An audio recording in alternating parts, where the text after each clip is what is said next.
O nosso tema, então, hoje é a abertura deste curso, não é? É sobre a Bíblia. Se falarmos isto para o povo, eles vão dizer: a Bíblia, a Escritura Santa, a Escritura Sagrada, o livro de Deus. Entretanto, é interessante que a Bíblia não é um livro. A Bíblia é um conjunto de livros. Eles estão fechados num volume só, mas são muitos livros. E do que eles tratam? O que existe lá dentro da Bíblia?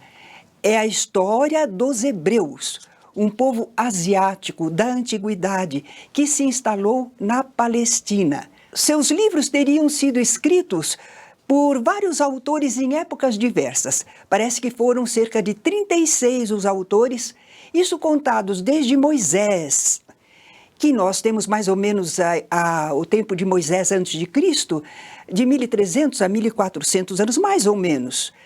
O primeiro que escreveu na Bíblia, temos o livro escrito, é Moisés. Mas depois, o último, nós encontramos João, que era pescador e foi apóstolo de Jesus, já no ano 98 depois de Cristo. Esse conjunto todo levou cerca de 1571 anos para ser escrito. Quer dizer que nós lemos os livros de uma vez só, mas temos quase 16 séculos para esses livros terem sido escritos. Quem primeiro usou a palavra Bíblia, que é do grego biblos, livro, para designar essa coleção de textos como o livro por excelência, foi João Crisóstomo, patriarca da Alexandria, entre 398 a 404 depois de Cristo. Quem primeiro usou a palavra Bíblia? Vem do grego biblos, significa o livro, mas no caso é o livro por excelência, a Bíblia. É uma coleção de textos. Foi João Crisóstomo que falou assim, a palavra Bíblia. E como é que ela se divide hoje? Porque quando abrimos a Bíblia, há duas partes. Nós temos ali o Antigo ou Velho Testamento e a parte mais recente, o Novo Testamento. Por que testamento? Brinquemos um pouco. Alguém morreu? Deixou testamento? O termo original em hebraico era berit, que significava um ajuste contratual entre pessoas, ou então um tratado político entre tribos. Mas traduziram para o grego com a palavra diatek, que pode ser usada tanto no sentido de pacto ou aliança, como no de testamento. E ao passar para o latim, e daí para o nosso português, foi traduzida como testamento. Mas o melhor sentido teria sido outro, pacto, aliança. Porque fora exatamente um pacto que, segundo os israelitas, Deus, que eles chamavam de Jeová, teria feito com eles nos seguintes termos. Eles deviam ter Jeová como o único verdadeiro Deus, porque eles viviam em meio de idólatras, pessoas, povos que adoravam muitos deuses. Mas eles deviam ter Jeová como o único e verdadeiro Deus. Só a ele servir fielmente, porque para isso Jeová os escolhera. Eles eram o povo eleito. Em troca, Jeová os protegeria sempre, os faria muito numerosos, livres, poderosos, a eles que eram um pequeno povo, então. Eles daria uma terra fértil para habitarem. Eles eram nômades, eles não possuíam terra. Então essa promessa de Jeová era muito importante para eles. E eles queriam respeitar o pacto para obter a terra prometida. O Velho Testamento é constituído por livros escritos antes da vinda de Jesus. É a história dos israelitas, mas sem Jesus, antes dele. Narra toda a história do pacto entre Jeová e os israelitas e de tudo quanto se seguiu naquele povo depois desse pacto. Seus livros abrangem história, religião, instituição, costumes hebreus. Alguns deles são obras literárias, porque a Bíblia, seria como que a biblioteca dos israelitas. Seria o registro das obras todas importantes para eles. Temos, por exemplo, livros poéticos, o Cântico dos Cânticos, que muita gente quer que seja a alma falando com Deus.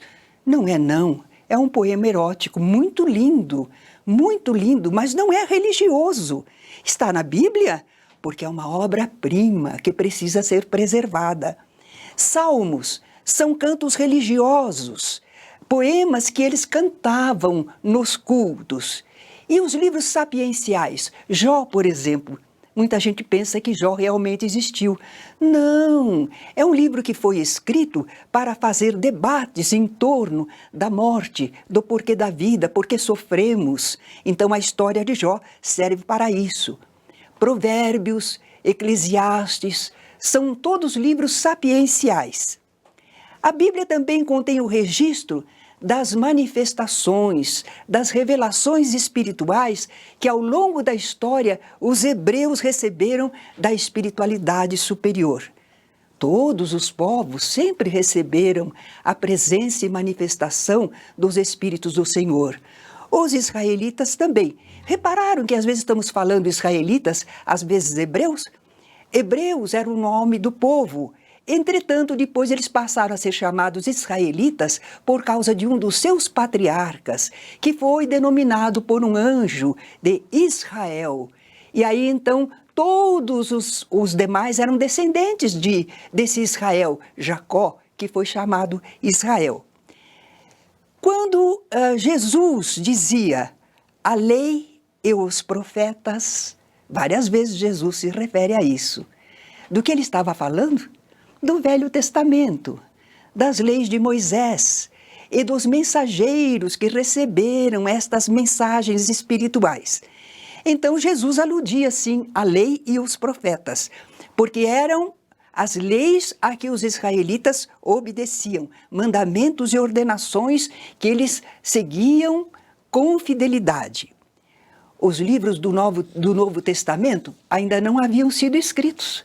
Então, estamos falando só do Velho Testamento, antes de Jesus. Agora, com a vinda de Jesus e através dele, temos um novo pacto, uma nova aliança.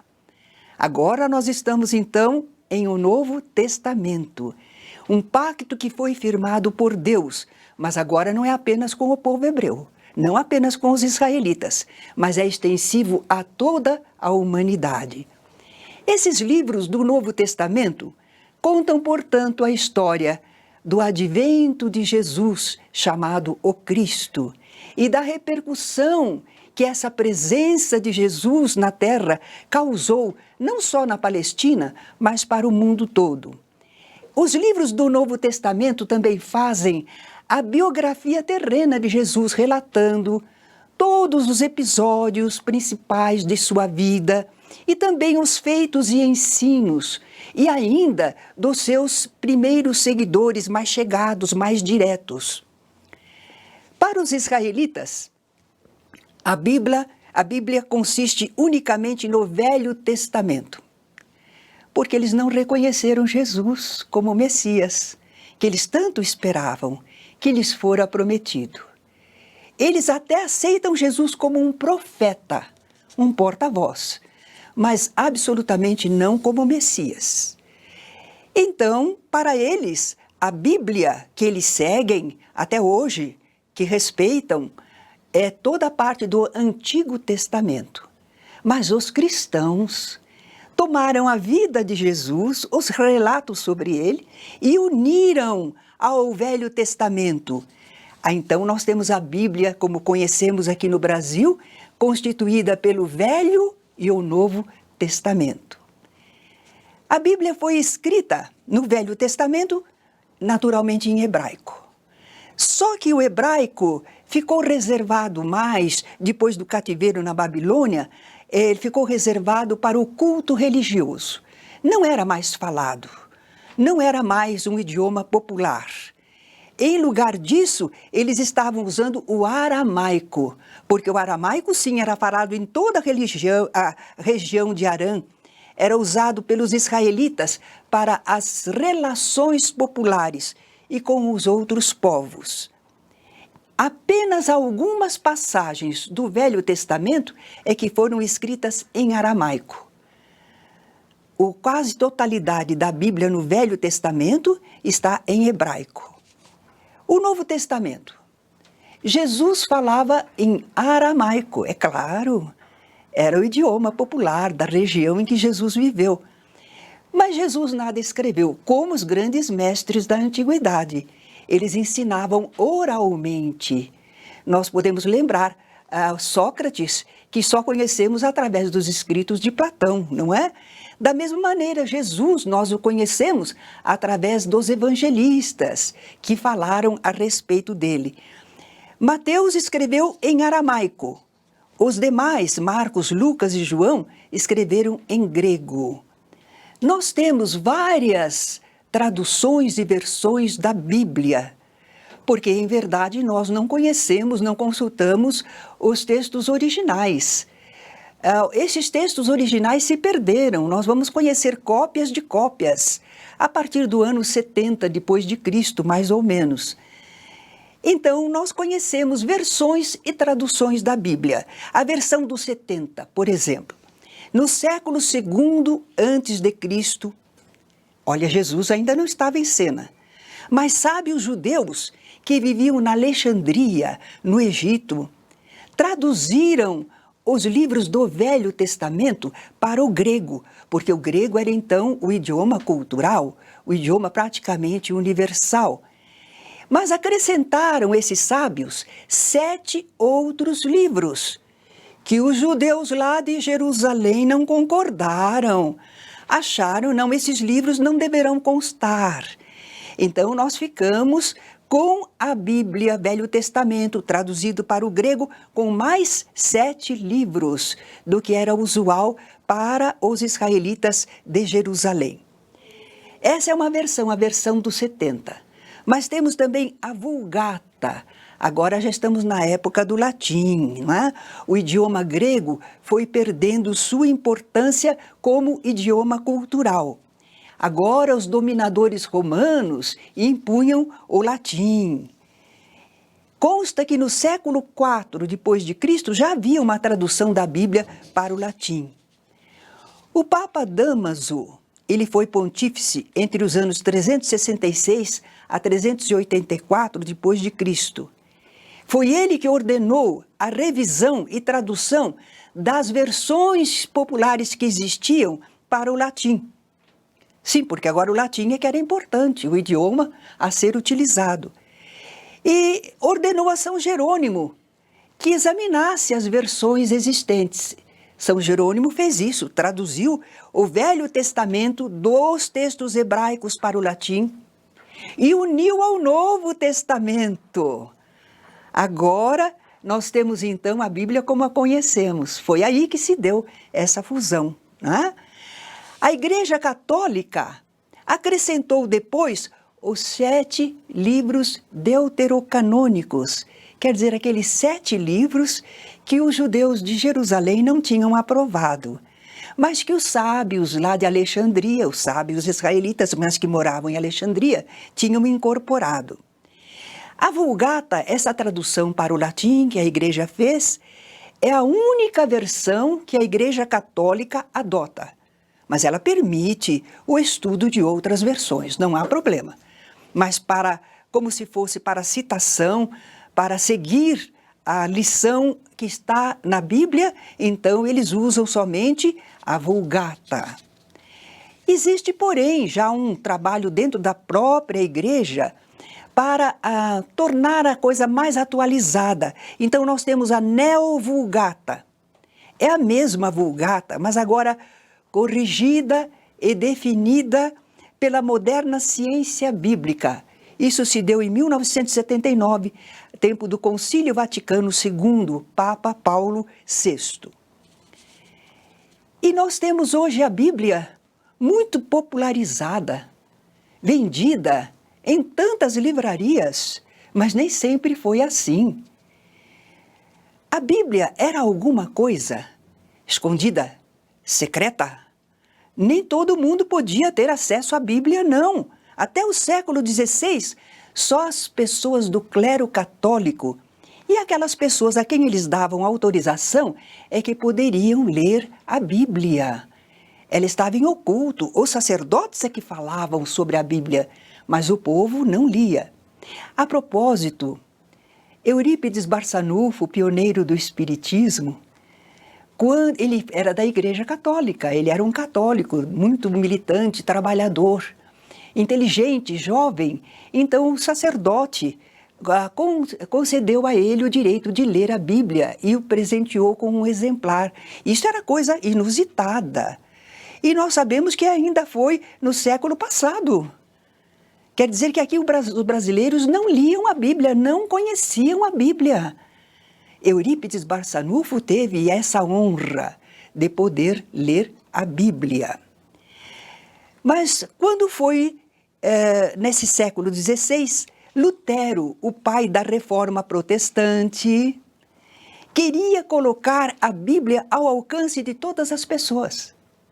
Ele queria voltar às origens, às raízes, que o povo também pudesse ler a mensagem. Então ele traduziu a Bíblia para o idioma do seu povo, o alemão. Foi a primeira tradução que nós tivemos da Bíblia para o idioma alemão.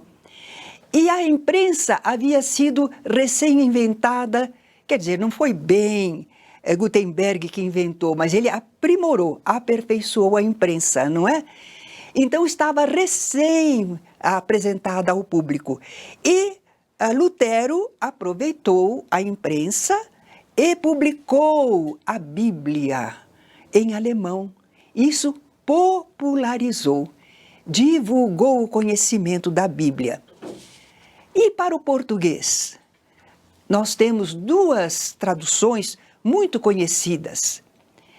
A protestante é do calvinista João Ferreira de Almeida.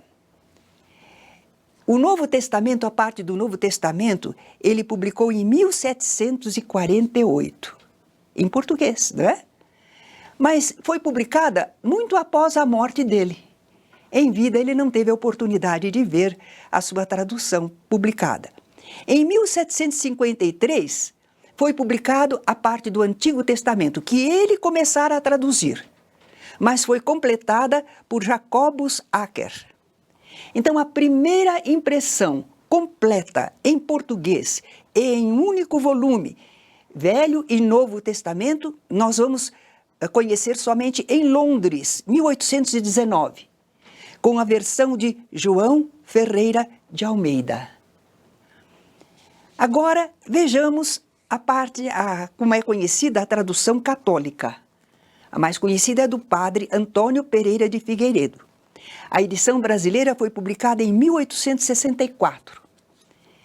E temos também a Bíblia de Jerusalém, mais modernamente. Excelente publicação. Uma equipe de exegetas católicos e evangélicos se reuniram em torno dos textos para tornar mais atualizada, mais concorde. Então é uma excelente publicação, a Bíblia de Jerusalém. Temos aí 3 versões, não é? Por que estudar a Bíblia?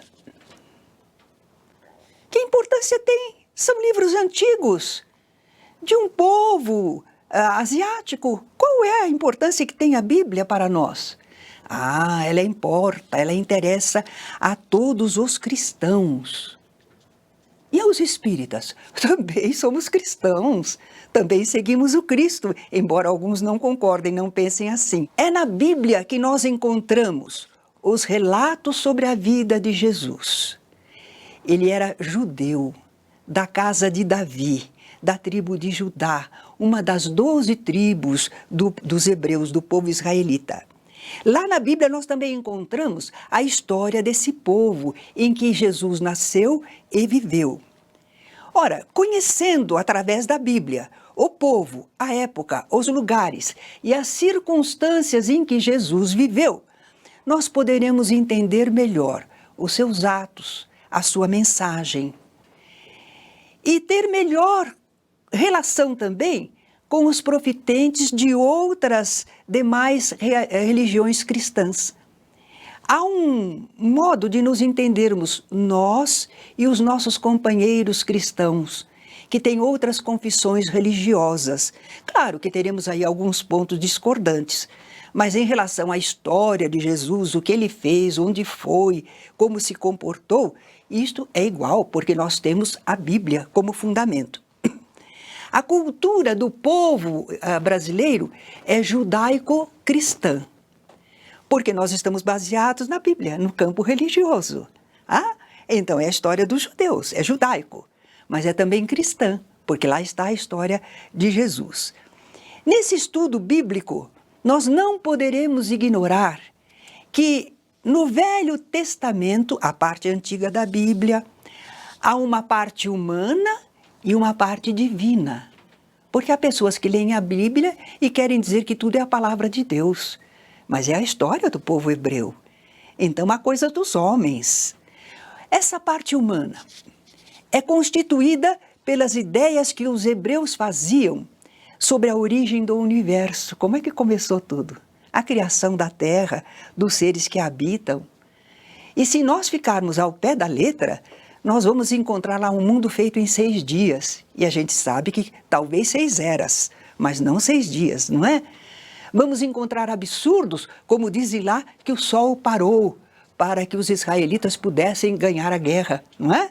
Essa parte humana é constituída também pela legislação civil, disciplinar, que Moisés estatuiu. Moisés, o grande líder, o grande dirigente do povo hebreu. E também leis de outros dirigentes. Então, essa parte é humana na Bíblia. E dessa parte humana da Bíblia, muita coisa ficou ultrapassada. É lógico, pelo progresso do conhecimento humano, a mudança dos costumes sociais. Temos aqui alguns exemplos. Entre os israelitas, se uma mulher ficasse viúva, sem ter tido filhos, ela podia pleitear o direito de casar com um irmão do seu marido, para suscitar a mesma semente. Eles acreditavam assim, não é? Para que o morto pudesse ter descendentes. Nós achamos isso absurdo, ridículo, não é? E nós dizemos, que é isto, um costume muito antigo, mas está na Bíblia. Mas é a parte humana da Bíblia. Agora imagine se o irmão do marido não quisesse casar com a viúva do seu irmão. Podia? Ele podia. Podia rejeitar. Mas aí eles faziam uma cerimônia, tiravam os sapatos dele e a partir daí a sua família, a sua casa era chamada a casa do descalçado. Nós dizemos, e daí? Daí para nós, mas para eles era uma vergonha. Significava que aquele homem não tinha querido contribuir para o cumprimento da lei divina. Crescei e multiplicai-vos para formar um grande povo para o Senhor. Então ele não colaborara. Ele estava contra a lei. Era uma vergonha, não é? Outro setor está lá na Bíblia, mas é parte humana. Os pais, quando tivessem um filho rebelde, contumaz, que não seguia as leis, tinha maus costumes, os pais deveriam levá-lo perante o julgamento na cidade para que o filho fosse apedrejado e morto. Quando lemos isso na Bíblia, nos horrorizamos. Nenhum pai, nenhuma mãe nos dias de hoje teria coragem de fazer uma coisa dessas, não é? O amor dos pais para com seus filhos, mesmo que o filho esteja errado, os pais ainda procuram ajudá-lo. Esse é o entendimento cristão, mas nós estamos falando do Velho Testamento, não é? Era costume entre eles. Para o quê? Para que eles ficassem obedecendo às leis de Deus, para que não houvesse desvios, para que fosse um povo coeso nas ideias que eles achavam que era a lei divina. Outra lei que eles possuíam, a escravidão era permitida. Poderia haver escravos também naquele tempo deles, não é? Bem antes de Cristo. Eles podiam também vender filhos como escravos. Davam um dinheirinho aí para os pais, não é? Que tivesse muitos filhos. E assim mesmo podia ser vendido por pobreza, porque havia a prisão por dívida. a pessoa não podia sair enquanto não pagasse a dívida. Mas muitas vezes era levada para a prisão a família toda. Não ficava ninguém lá fora para ganhar dinheiro, para pagar a dívida. Jesus faz menção a isto em Mateus, capítulo 18, versículo 30. Mas vem agora um ponto, há muitos outros, mas este que nós citamos agora vem um ponto que nos choca profundamente. O filho bastardo, quer dizer, aquele que nasceu fora do casamento legal, legítimo. O filho bastardo não poderia entrar no agrupamento dos israelitas, na congregação do Senhor. Não fazia parte do povo. Ele era como colocado para ostracismo. Nem ele, nem seu filho, nem seu neto, nem seu bisneto, nem seu tataraneto, até a 10ª geração. Qual era o objetivo dessa lei? Era para que as pessoas não tivessem filhos fora do casamento. Conseguiam? Claro que não, não é? Sempre haveria transgressão. E, entretanto, isso está repercutindo nos dias de hoje, porque há igrejas que seguem esta Bíblia ao pé da letra. Então, às vezes, uma mãe solteira não tem o poder, não pode entrar na congregação, não entra nos cultos, não entra na igreja, e também o seu filho não, porque ele está fora do casamento, seguindo isso que eles acham que é lei de Deus, mas não é. É a parte humana da Bíblia. Aquelas ideias que os legisladores, que os dirigentes do povo hebreu colocavam para poderem contornar as dificuldades no relacionamento das pessoas, para que continuassem como um povo coeso. Então eram leis da época.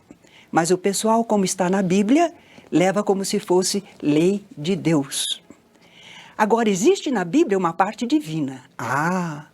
Essa não perdeu, através do tempo, o seu valor. Ela é constituída pelas revelações, feitas pelos bons espíritos em nome de Deus, através de Moisés, que era um médium. Moisés era um médium, era um profeta, um porta-voz. Mas houve outros também, que a Bíblia registra os seus ensinos. Então, estas revelações são a parte divina da Bíblia, transmitem ensinamentos sublimes, que não perderam o seu valor. Como tudo que é divino, essa parte dos ensinamentos bíblicos continua atual como sempre. Um exemplo?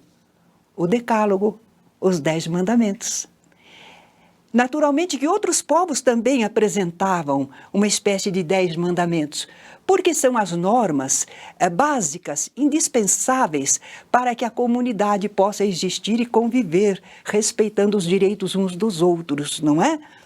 Hospitalidade para com os viajores. Era dever entre os israelitas. Hospedar as pessoas que estivessem em trânsito. Vamos comentar um pouquinho, provavelmente não havia as pousadas como nós temos hoje, eram mais raras, mais difíceis. E, embora lá fosse a região quente, à noite esfria muito. Coitado do viajor que não tivesse uma hospitalidade, não é? Então nós encontramos citação de Jesus numa parábola, não é? Quando ele fala da hospitalidade, daquele homem que recebeu hóspedes no meio da noite e não tinha pão, foi bater na porta do vizinho para emprestar pão, para ele atender ao seu hóspede, porque era dever religioso para com Deus hospedar as pessoas que estivessem em trânsito, viajores. Não oprimir a viúva, o órfão, o estrangeiro, o pobre. Era uma lei que mantinha a caridade, a fraternidade. Porque hoje em dia, uma mulher é capaz de se manter sozinha, de viver, mas naquele tempo, pobre da viúva, ela ficava sem nada. Por isso que há aquela passagem do Velho Testamento que dizem que é para permitir que a viúva e os órfãos colham daquelas searas, colham alguns grãos, alguma coisa que caia pelo caminho. Tem o direito para poder sobreviver, senão passariam fome. Então é para não oprimir a viúva, o órfão, o estrangeiro. Olha que ensinamento de tolerância, não é? para que o estrangeiro também tivesse a sua oportunidade de sobrevivência. E o pobre, porque não tem dinheiro, não tinha poder aquisitivo, talvez morresse de fome. Outro item lindo que nós encontramos no Velho Testamento, mas que vem do alto. Deus prefere a misericórdia e não sacrifícios ou holocaustos. Jesus vai repetir isso. Misericórdia quero e não sacrifícios. Deus não se compraz com a tortura das pessoas a pretexto de homenageá-lo. Deus quer que o nosso coração seja misericordioso, compassivo para com o seu próximo. O justo não paga pelo pecador. E há recuperação do pecador que se arrepende. Este episódio está em Ezequiel, este ensinamento maravilhoso. Ele começa dizendo assim: por que vocês falam desta maneira? O pai comeu uvas verdes e os filhos ficaram com os dentes embotados. Porque os jovens israelitas se queixavam que os pais tinham errado e por isso eles tinham ido para afastamento, por isso eles estavam sofrendo limitações. Então eles diziam, os jovens, que os ancestrais deles, os pais, tinham comido uvas verdes, quer dizer, fizeram alguma coisa errada, não está certo. E eles nasceram com os dentes embotados, que estão sofrendo por causa dos pais. E Ezequiel, o profeta, quer corrigir isso. Não. A alma que pecou, essa responderá. A justiça de Deus é perfeita, não é? Mas parece que o povo não entendeu até hoje. Porque às vezes uma pessoa tem mágoa do seu vizinho, e na casa do seu vizinho nasce uma criança com algum defeito. E lá vem a pessoa dizendo, a justiça de Deus tarda, mas não falha. O que tem na criancinha com o defeito dos seus pais, o erro dos seus pais? Não é assim. O justo não paga pelo pecador e há a recuperação do pecador que se arrepende. Esse ensinamento está na Bíblia e é maravilhoso. Então nós estamos vendo uma parte humana que se perdeu com o tempo, perdeu o seu significado, e uma parte divina, inspiração superior, que continua valendo. Então não basta ler a Bíblia, nem decorar suas passagens. É preciso entender, discernir e interpretar o que ela contém. E para nós entendermos bem esses usos e costumes do povo hebreu, é que nos interessa estudar mesmo o Velho Testamento, o caráter dos israelitas, o modo de se expressarem em imagens fortes e simbólicas. Não podemos levar tudo ao pé da letra. Estamos pensando na interpretação da Bíblia. E para isso o Espiritismo dá uma contribuição maravilhosa, não é? Os espíritas estudam o Velho Testamento também, claro. Mas dão maior importância ao Novo Testamento. Porque no Novo Testamento é que está o cerne doutrinário do cristianismo, o ensino moral do Cristo, o ensinamento espiritual.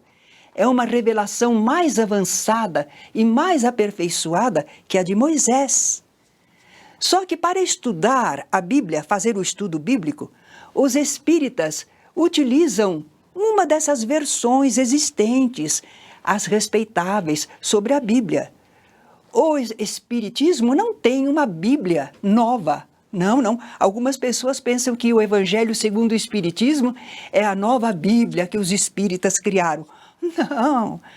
É um estudo de exegese, de interpretação, porque a Bíblia são livros históricos.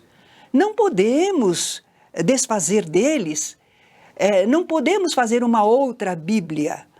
As obras espíritas são de exegese, quer dizer, estudo, se o texto é autêntico, e interpretação do seu sentido. Isso é que os livros espíritas fazem. E essa exegese é feita à luz do conhecimento espírita e visa o quê? Por que nós estudamos a Bíblia? Vamos aplicar o ensinamento de Jesus, o ensinamento evangélico, para orientar as nossas vidas. É assim que nós dizemos estudar Kardec, para viver Jesus. Poderíamos citar algumas dessas obras, mas no livro vocês vão encontrar uma relação enorme. Obras de exegese que os espíritas fazem sobre a Bíblia. O próprio Allan Kardec, Caiba Schutel, Leon Denis, Vinícius Emanuel, através de Chico Xavier, mas temos ainda Eliseu Rigonati, Rodolfo Caligares e muitos outros.